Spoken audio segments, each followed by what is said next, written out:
எல்லாருக்கும் நமஸ்காரம். இன்னைக்கு திருக்கோளூர் பெண் பிள்ளை தேசத்தில் 44வது பிரவச்சனம்.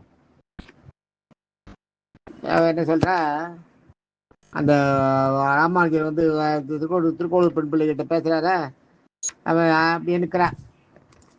அவளோட சொல்லலாம் இவருக்கு வந்து அப்படியே ஆச்சரியத்தை கொடுக்கறது. இவர் அப்படியே அசந்து போய் இருக்கிறார். அப்ப சொல்லுவார். அப்ப அடுத்தது இவர் சொல்லுவா, என்ன ஏன் தடுக்கிறீங்க? நான் பூவை கொடுத்தேனோ மாலாக்காரர் போலே, பூவை கொடுத்தேனோ மாலாக்காரர் போலே அப்படின்வா. இந்த மாலாக்காரர் கதை இது ஒரு தனி கதை. இதெல்லாம் இவளுக்கு எப்படி தெரிஞ்சதுன்னு அவர் ரொம்ப ஆச்சரியப்படுறார். மாலையில நிறைய விசேஷம் உண்டு. துளசி மாலை, சந்தன மாலை, பூ மாலை, பள்ளி மாலை, சாவத்தி மாலை, பூ மாலை, இதெல்லாம் வெரைட்டி தனித்தனி வெரைட்டி எல்லாம் இருக்கு. எல்லா மாலையும் கட்டுவான் மொத்தம். நான் என்ன பண்ணா, மதுராவில் இந்த சந்தன கூனியை நிமித்திடுறா இல்லையா, திரிவக்ராவை வந்து முதுகு நிமித்தி அனுப்பிடுறாரு இல்லையா, அவளை இதாக்கி அனுப்பிட்டு அப்படியே வந்துட்டு இருக்கார்.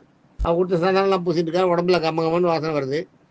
அந்த நிலைமையில அங்கே அந்த ஊரில் வந்து மாலை கட்டுறவர் ஒருத்தர். அந்த மாலை கட்டுறவர் ரொம்ப நாளாக கிருஷ்ணனுக்கு எப்போ மாலை கட்டினாலும் அது அவனுக்கு தான் கட்டுவார். கம்சனுக்கு தான் மாலை கட்டுற வேலை. ஆனால் கிருஷ்ணனை மனசில் நினச்சிட்டு அந்த இதை வந்து கிருஷ்ணார்ப்பணம் பண்ணிட்டு தான் போவார் அவர் எப்பயுமே. அது அவரோட வழக்கம். கிருஷ்ணார்ப்பணமாக அந்த மாலையை காமிச்சிட்டு போவார். கிருஷ்ணனுக்கு அங்கே வீட்டில் ஒரு கிருஷ்ணனுக்கு வச்சுருப்பார். அது வந்து சாத்திட்டு அப்புறம் தான் எடுத்து போய் கம்சனுக்கு கொடுப்பார். ஆனால் கம்சனுக்கு தெரியாது. கம்சனுக்கு தெரிஞ்சதுன்னா அவ்வளோதான் கொள்ளுவான். வேறு யாருக்கும் தெரியாமல் அதை பண்ணிட்டு இருக்காரு. கிருஷ்ணனை மானசீகமாக மனசில் நினச்சி அவனுக்கு போட்டு எடுத்து போய் எல்லா மாலையும் எந்த மாலை கட்டினாலும் முதல்ல கிருஷ்ணனுக்கு அதை பண்ணுவார். அதை பண்ணிட்டு போய் எடுத்துன்னு. அந்த மாலாக்காரரோட வீடு அங்கே தான் இருக்குது அப்படின்னு தெரியுது. அந்த மாலாக்காரர் பேர் வந்து சுதாமான்னு பேர். அந்த சுதாமா வேற, குசேலரோட பேர் சுதாமா வேற, இது இன்னொரு சுதாமா. இந்த மாலை கட்டுறவனோட பேர் வந்து சுதாமா. இந்த இதில் மதுராவில் இருக்கிற மாலை கட்டுறவனோட பேர் சுதாமா. அந்த படம் கட்டி வச்சிருக்கான். கிருஷ்ணன் அது இந்த இதை முடிச்சுட்டா, இதை முடிச்சு வந்து மாலைக்காரங்க அனுகிரகம் பண்ணணும்னு நினைக்கிறார். அதுக்காக என்ன பண்ணுறார், காத்தால வர மறுநாள் காத்தால இருந்து இந்த மாலாக்காரர் வீட்டுக்கு வர கிருஷ்ணன் பலராமனும் வரா. அன்றைக்கி தானே சபைக்கு போகணும், அரச சபைக்கு போகணும். அந்த கம்சன் சாணூரன் எல்லாம் கொல்லணும். அதெல்லாம் கொல்லுவார் இவர். ஒரே குத்துல வந்து அந்த சாணூரன் வந்து இவர்கிட்ட கிருஷ்ணன்கிட்ட போதுவான்.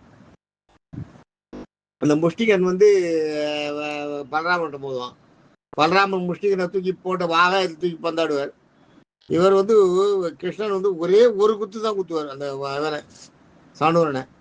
அப்படியே மாற பிடிச்சி உட்காந்துருவான், எழுதிருக்கவே மாட்டான். அதே மாதிரி கம்சனை கூட ஒரே ஒரு குத்து தான். கம்சனை அதை பார்த்த உடனே இப்போ மண்டல அக்கறை வந்து பார்த்துட்டு எதில் பார்த்த உடனே தன்னறியாத கோபம் வந்த உடனே போய் அந்த சேரை பிடிச்சி கீழே தள்ளுவாரான். அந்த உட்காந்துக்க அந்த அரசவையில் அந்த அவருக்குன்னு ஒரு ஆசனம் போட்டுக்கல, அந்த ஆசனத்தை விட்டு கம்சனை இழுத்து கீழே தள்ளுவாராம். இழுத்து கீழே தள்ளின உடனே தள்ளின உடனே அவருக்கு ஒரு ஆத்திரம் ஆவேசம் வருதில்ல, அதை அடிக்கிறதுக்கு போவாராம். அவரை ஓஞ்சி ஒரு அடி பொலார்னு வாங்கலாம். அவர் கழுத்தை அறுத்தலாம் அப்படி இப்படின்னு நினச்சிட்டு போது பார்த்தா அவர் வந்து கிருஷ்ணனுக்கு மாமா இல்லையா. கிருஷ்ணன் வந்து கிருஷ்ணனுடைய மாமா தானே. சரி, கடைசியில் ஒரு சான்ஸ் கொடுப்போமேன்ட்டு கொஞ்ச நேரம் கேப் கொடுக்குறாங்க. அந்த கம்சன் வந்து அசந்து எழுந்து உட்காந்து அவன் முடிவு பண்ணிட்டோம். இப்போ கூட கிருஷ்ணா என்னை காப்பாற்று, என்னை விட்டுருன்னு சொன்னால் விட்டுடலாம் அப்படின்ற ஐடியா தான் அவர் பண்ணுறாரு. ஆனால் அவன் அந்த வார்த்தையே பேசலை. அந்த வார்த்தை பேசாத முறைக்கிறான் கிருஷ்ணரை.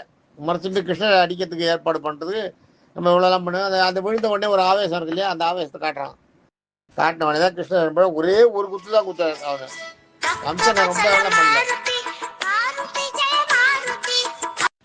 இந்த மாலாக்காரர்கிட்ட இது பண்ணணுன்னு இவருக்கு கிருஷ்ணனுக்கு வர, கிருஷ்ணன் மாலாக்காரர் வீட்டுக்கு வாசலில் வந்து நிற்கிறார். இந்த மாலாக்காரர் சுதாமா வீட்டு வாசலில் வந்து நின்று சுதாமான்னு கூப்பிடுறாரு. கூப்பிட்ட உடனே அவருக்கு ஒன்றும் புரியல. வந்து பார்க்குறாரு. வந்து பார்த்தா அங்கே கண்ணன் இருப்பார். அது கண்ணன்னு தெரியாது. பார்த்தா ஆனால் குழந்தைய பார்த்தா அவ்வளோ அழகாக இருக்கும். அவ்வளோ நல்லா கண்ணன் மாதிரியா வேஷம்லாம் போட்டு எல்லாம் இருக்குது. கண்ணன் நினைக்கல அவர், யாரும் நினச்சிட்டு பொழுது என்ன வேணும் கேட்குறாரு. எனக்கு மாலை வேணும்னுவார். இந்த குழந்தை அது கேட்குற அந்த லட்சணத்தையும் பார்த்த உடனே அவருக்கு மாலை இவருக்கு இந்த குழந்தைக்கு போட்டு பார்க்கணுன்னு ஆசை வந்துடும். உடனே அவர் மாலை எடுத்துகிட்டு வந்து போடுவார். போட்ட உடனே எந்த அவ்வளோ அழகாக அவ்வளோ பளிர்னு இருக்கும் அந்த மாலை. அந்த மாலையை போட்ட உடனே அப்படியே கிருஷ்ணன் மாதிரியே இருக்கும். கிருஷ்ணன் மாதிரியே இருக்கணுன்னே அவர் வந்து இவர் கிருஷ்ணனே வந்திருக்காருன்னே தெரியாது. ஆனால் கிருஷ்ணன் வந்திருக்கிறதா நினச்சிட்டு சேவிப்பார். கிருஷ்ணனுக்கு மாலை போட்டதா நினச்சிட்டு சேவிப்பார். தினமே கிருஷ்ணனுக்கு மாலையை சாத்திட்டு தானே கொண்டு போகிறார் அவர். அது மாதிரி இவளுக்கு சாத்துவார். இவளுக்கு சாத்திட்டு இவர் இப்போ வந்து அப்புறம் கிருஷ்ணன் வந்து சொல்லுவார், நான் வந்து இதில் இருந்து கோகுலத்தில் வந்திருக்கேன், கிருஷ்ணன் தான் உன்னோட மாலையெல்லாம் வாங்கிக்கணுன்றதுக்காக வந்திருக்கேன்னு. உடனே அவருக்கு சுதாமாவுக்கு கை கால் புரியாது, தலைகால் புரியாது. அப்படியே தானறி போய், ஆஹா எனக்காக நீ வந்தியா அப்படின்ட்டு இருக்கிற மாலையெல்லாம் எடுத்து கொடுத்துருவார். எல்லா மாலையும் போட்டு போட்டு பார்க்க சொல்லுவார். இந்த மாலையை போடு, அந்த மாலையை போட்டு பாரு, இந்த மாலையை போட்டு பாருன்னு அவர் அந்த அன்றைக்கி என்னென்ன மாலை கட்டியிருந்தாரோ எல்லா மாலையும் எடுத்து கிருஷ்ணனுக்கு போட்டுருவார். எல்லாத்தையும் ஒன்றா போட்டுப்பாரு. 2 மாலையை 3 மாலையை ஒன்றா போட்டுப்பாரு. பலராமருக்கு போடு, இந்த மாதிரி எல்லாருக்கும் ஒருத்தருக்கு அந்த மாலையை போட்டு அவர் அன்றைக்கி பூரா அவருக்கு என்ன பண்ணுறதுனே புரியாது, திணறி போயிடுவார். எல்லாம் பண்ணிட்டு இருக்கார். சுதாமா இவர் என்ன பண்ணுறாரு பார்க்குறார். பார்த்த உடனே என்ன கேட்குறாரு இவர், சரி நீ நான் வந்து உன் வீட்டுக்கு வந்திருக்கேன், உனக்கு என்ன வரம் வேணும் கேளுன்னுவார். எனக்கு வரமா? எனக்கு என்ன வரம் என்ன வேண்டியிருக்கு? எனக்கு வரமே தேவையில்லை. எனக்கு எதுக்கு வரன்லாம் எனக்கு எதுக்கு? எனக்கு வந்து நீ நீ நீ எங்கள் வீட்டுக்கு வந்திருக்க, எங்கள் வீட்டுக்கு நீ என்னை தேடின்னு வந்த, என்கிட்ட நான் கொடுத்த மாலையை எடுத்து போட்டுட்டேன். இந்த மாலைக்கு இருக்கிற விசேஷன்றது தனி. இது நீங்கள் இந்த ட்ராண்ட்ரம் போனீங்கன்னா கூட அரளியை வந்து மடித்து மாலை கட்டி போடுவாங்க. உனக்கு என்ன வர வேணும்னு கேட்டப்ப இவர் சொல்லுவார், எனக்கு வந்து என்னை தேடி என் வீட்டுக்கு நீ வந்த, வீட்டுக்கு வந்து நான் கட்டின மாலையெல்லாம் எடுத்து போட்டுருக்கேன், நான் கொடுத்த மாலையெல்லாம் எடுத்து நீ அணிஞ்சுட்ட, இதை விட எனக்கு என்ன பாக்கியம் வேணும்? எனக்கு எந்த வரமும் வேண்டாம். எப்பயுமே பாருங்க, இந்த அன்பு மிக்க பக்தி இருக்கிறவங்க வந்து உண்மையான பக்தர்கள் வந்து பெருமாள்கிட்ட எதையுமே கேட்க மாட்டேன், எனக்கு இந்த வரம் வேணும் அந்த வரம் வேணும்னு கேட்கவே மாட்டேன். அதுதான் கேட்கவே மாட்டேன். அதனாலதான் பிரகலாதன் வந்து செத்து போனப்ப கூட பிரகலாதன் வந்து இரண்ய செத்து போறப்ப அப்பாவையே கொல்ற.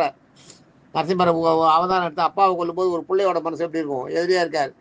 அப்ப என்ன பண்றாரு, உனக்கு என்ன வேணும்னு பெருமாள் கேட்கிறாரு பிரகலாதன்கிட்ட கேட்கும்போது, எனக்கு எதுவும் வரமா வேண்டாம், ஆனா எங்க அப்பாவுக்கு வந்து மோட்சம் கொடுக்கணும் அப்படின்னு.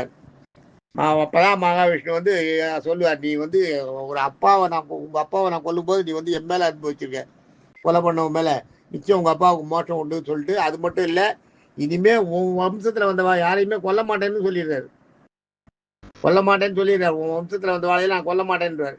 அந்த பிரகலாதனோட வழியில வந்தவர் தான் இவர் மகாபலி. பிரகலாதனுக்கு அடுத்தது கம்சனுக்கு இது இரண்யகசிபுக்கு அடுத்தது பிரகலாதனுக்கு அடுத்தது புரோச்சனன் ஒருத்தவனா, விரோச்சனன் ஒருத்தவனா. அந்த விரோச்சனனோட புள்ளதான் மகாபலி. இந்த மகாபலி வந்து மகாபலியை வந்து இவர் கொல்றாரு இல்லையா மகாவிஷ்ணு, அதை கொல்லலை அவரை. பார்த்தீங்களா, காலை வச்சு தரையை வச்சு அழைத்து இன்னொரு உலகத்தை கொண்டு போய் விட்டுறாரு. அதெல்லாம் சுதல லோகத்தில் கொண்டு போய் விட்டுறாரு. சுதல லோகத்தில் இன்னும் அவன் உயிரோடு தான் இருக்கான், அவனை கொல்லலை.